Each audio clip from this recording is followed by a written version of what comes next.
Monggo, Bapak Ibu saya.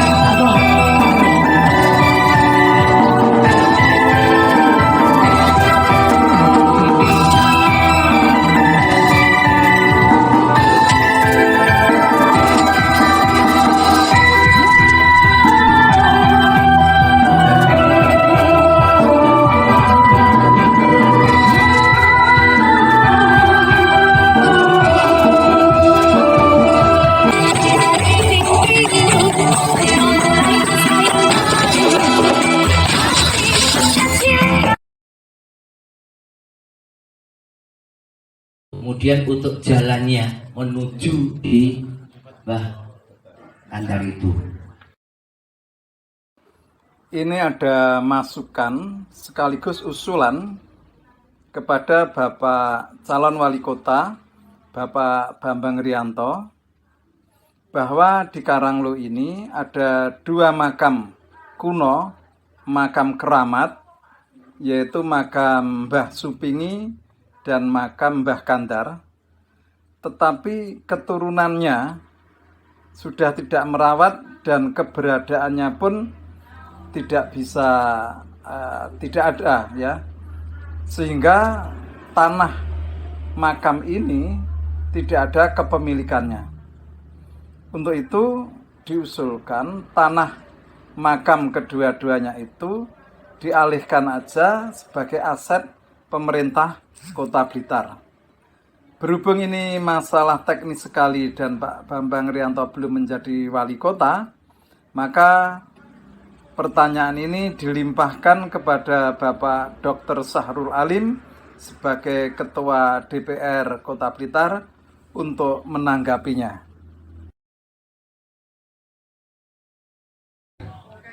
Mungkin saking keluarga menghibahkan atau mewakafkan ke siapa? Datang pemerintah kota, dihibahkan ke pemerintah kota. Kalau sudah dihibahkan, baru bisa kita istilahnya bangun. Kalau memang intinya mau semacam itu. Tapi kalau untuk jalan yang masuk, kalau memang itu jalan milik, istilahnya milik kampung, insya Allah bisa. Bapak Ibu, tadi belum sempat saya sampaikan, seandainya Bapak Ibu mengusulkan ke kelurahan itu ada kendala, karena kelurahan yang ditangani kan banyak ya, yang akhirnya nanti harus memberikan skala prioritas di wilayah Karanglo niku pundi? Sanan Wetan nggih, Sanan Wetan. Panjenengan sakniki pun wonten wakilipun Pak Hing, selain juga yang lain wonten Pak Dito, Pak Hedi, Pak Aris, Pak Nuhan. Untuk lingkungan sini dekat dengan Pak Hing bisa menyampaikan ada istilahnya pokok-pokok pikiran dari DPRD. Jadi nanti bisa beberapa titik-titik tertentu yang dari kesulitan, wes tanggungannya Pak Hing. Mungkin juga nanti bisa Pak Dedi, Pak Aris, Pak Nuhan, dan Pak Dito. Nah, intinya kalau yang makam Mbah Kandar ya, itu semacam itu. Makanya tadi ketika disampaikan untuk ingin mempercepat makam itu, mempercepat dengan pripun kula piyambak wau nggih bingung. Mempercepat pembangunan, mempercepat proses pengalian aset. Lah niku lek wau sampun disampaikan bahwa istilahnya apa? Anak turunan niku pun mboten patek genah. Ingkang dipun percepat niku rumahipun napa makamipun, Pak? Rumahnya, Pak. Itu rumahnya. Rumahnya. Nah, Jadi untuk tanah itu sudah tidak bertuan, Pak. tidak bertuan. Tidak ada yang punya hak milik. Termasuk dari keluarga. Berarti dicek ke BPN sih. Turun-turune ngoten mboten enten kian. Nah, ngecek BPN dulu berarti nanti. Nggih. Nggih, intine sak mangke cobi panjenengan koordinasi kalih kelurahan supados kelurahan kersane komunikasi kalian pihak aset. Mungkin dipun lacak sareng-sareng bahwa tanah itu nanti statusnya bagaimana. Kalau memang belum tidak ada status sama sekali, ya mungkin kita bisa konsultasi dengan pertanahan bahwa tanah itu mau bagaimana. Mengatakan nggih? Keranten niki sifatnya teknis, mungkin Pak Bambang dereng sampai mriku. Untuk makam kuno itu sebetulnya kita bisa mengamati tipologi batu batanya. Tiap zaman beda, punya ciri-ciri khas tersendiri. Umpamanya batu bata zaman Majapahit itu punya lebar 20 cm, tebal rata-rata 5-6 cm, panjangnya kurang lebih 35 cm, dan ada gambar kluwung atau pelangi. Nah, contoh umpamanya di sini di Suwangsan, kuburan Suwangsan, yaitu kuburannya Imam Suwongso, itu batu batanya jelas batu bata Majapahit, sehingga kalau sudah zaman Majapahit itu berarti masuk pada purbakala, sehingga ini ditangani atau dicatat oleh Dinas Arkeologi ya, atau purbakala gitu. Jadi ini masuk dalam warisan budaya benda. Jadi warisan budaya itu ada budaya benda, ada tanpa benda. Tanpa benda itu ya cerita lesan bagaimana Mbah Imam Suwongso dulu, bangsawan Majapahit dan sebagainya, di cerita tutur ya. Cerita tutur itu cerita tutur tinular dari masyarakat ke masyarakat. Untuk di makam Mbah Sapingi atau Supingi, mungkin ini aslinya Safi'i gitu ya. Orang dulu ndak bisa mengatakan SY, Syafi'i ndak bisa, jadi Sapingi gitu. Dan makam Mbah Kandar itu dilihat batu batanya, jadi ukuran batu batanya.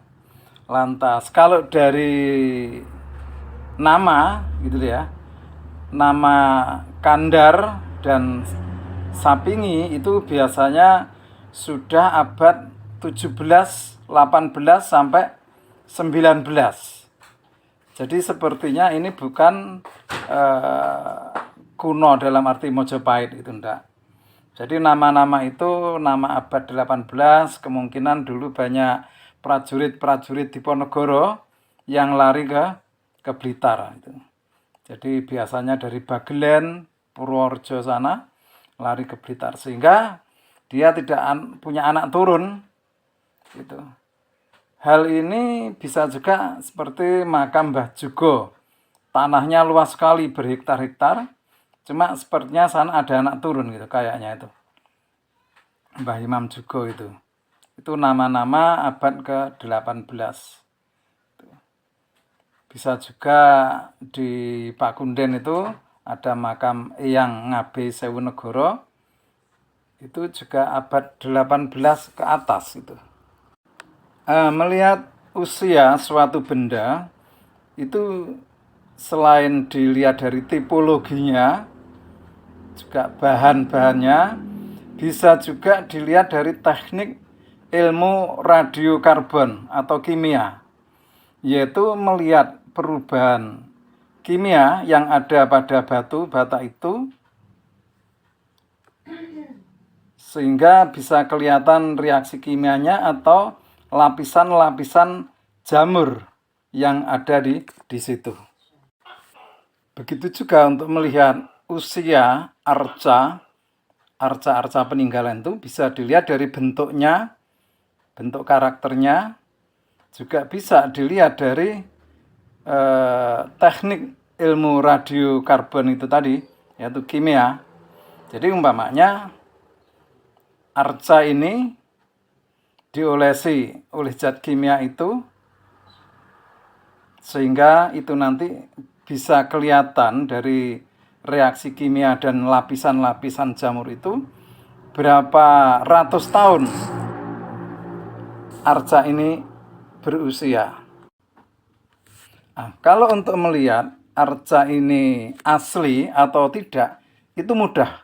Kita semua ini bisa. Jadi kalau untuk melihat asli apa tidak, pertama perut arca itu kita raba-raba gitu, kita tekan, kalau itu keras dan dia tidak ada reaksi, maka arca ini adalah arca asli gitu ya.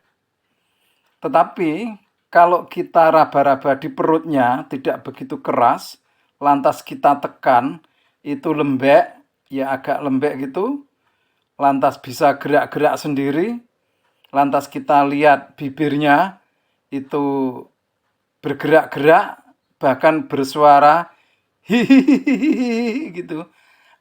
Ini perlu kita laporkan kepada polisi.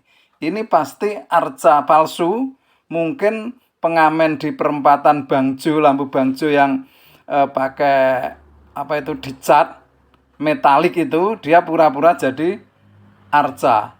Guro, ini guro ya, guro. Jadi tidak ada arca bisa ketawa itu ya. Kita lanjut.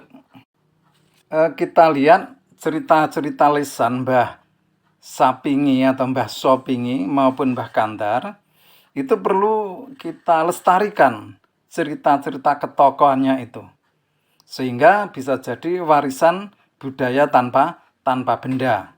Kalau makamnya tadi budaya berbenda itu. Bahkan kalau bisa diadakan haul setiap tahun gitu, enggak apa-apa gitu. Ini untuk melestarikan gitu ya. Dalam agama Islam, jadi saya kira kalau dari namanya Kandar maupun Syafi'i, jelas ini orang Islam. Dan orang Islam sendiri itu boleh mengadakan haul dan juga boleh ke makam gitu ya. Bahkan itu ibadah. Di surat berapa itu? Surat Ali Imran itu surat ketiga pada ayat 137 kurang lebih begini.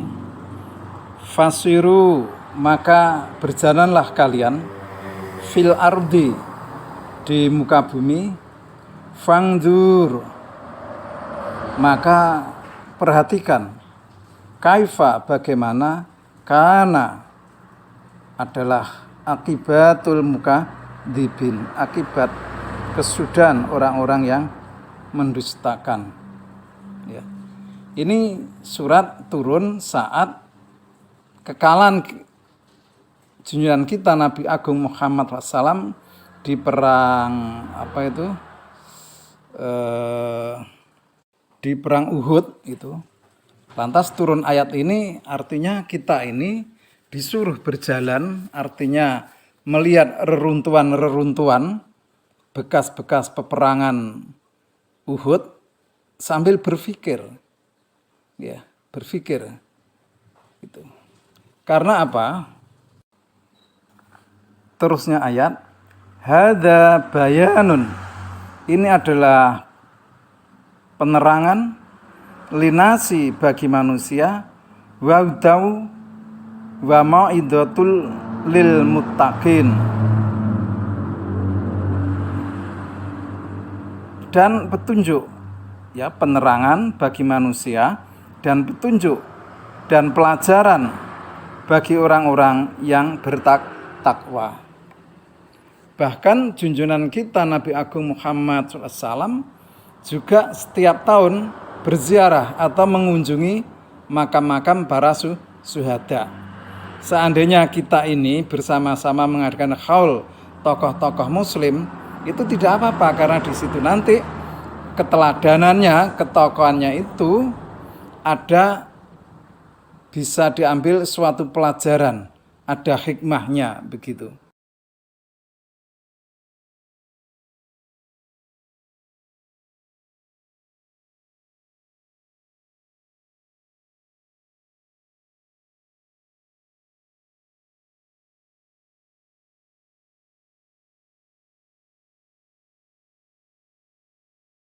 Dan kepercayaan masing-masing, Bagi yang beragama Islam, mari kita berdoa bersama-sama. Liqodo'il hajatina al-Fatihah. Alhamdulillah.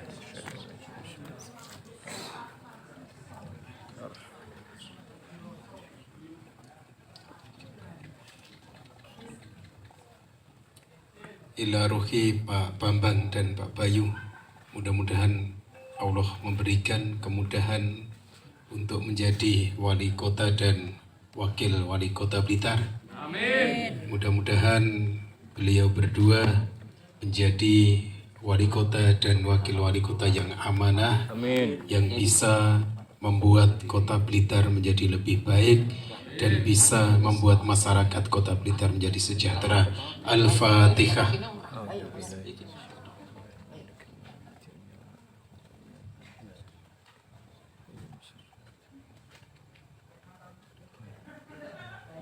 Allahumma salli wa sallim wa barik ala sayyidina Muhammadin wa ala alihi wa sahbihi ajma'in. Walhamdulillahi rabbil alamin.